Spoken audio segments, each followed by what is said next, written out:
രവീന്ദ്രന്റെ ആത്മഹത്യയുമായി ബന്ധപ്പെട്ട കേസിൽ ഇന്നലെ 3 മണിയോടെയാണ് ബിന്ദിയെയും റുക്സാനയെയും വെഞ്ഞാറമൂട് സ്റ്റേഷനിലേക്ക് എത്തിച്ചത്.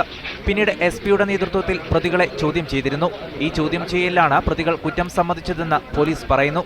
പോലീസിന്റെ കൈവശമുള്ള പ്രതികൾ ബ്ലാക്ക്മെയിലിംഗിന് ഉപയോഗിച്ച അശ്ലീല ദൃശ്യങ്ങളടങ്ങിയ CD, ഫോൺ സംഭാഷണത്തിന്റെ രേഖകൾ, ഇതോടൊപ്പം പ്രതികളുടെ മൊഴികളും ചേർത്താണ് കുറ്റം ചുമത്തിയത്.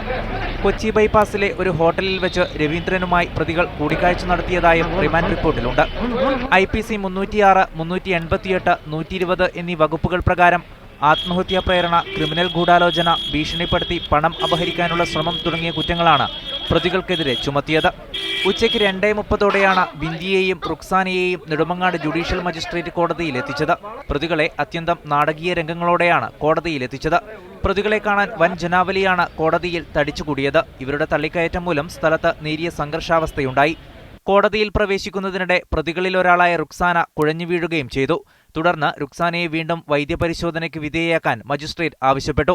നെടുമങ്ങാട് താലൂക്ക് ആശുപത്രിയിൽ നടത്തിയ പരിശോധനയിൽ ആരോഗ്യനില തൃപ്തികരമാണെന്ന റിപ്പോർട്ടിനെ തുടർന്ന് ഇരുവരെയും 14 ദിവസത്തേക്ക് റിമാൻഡ് ചെയ്ത് അട്ടക്കുളങ്ങര വനിതാ ജയിലിലേക്ക് മാറ്റി. മീഡിയ 1, തിരുവനന്തപുരം.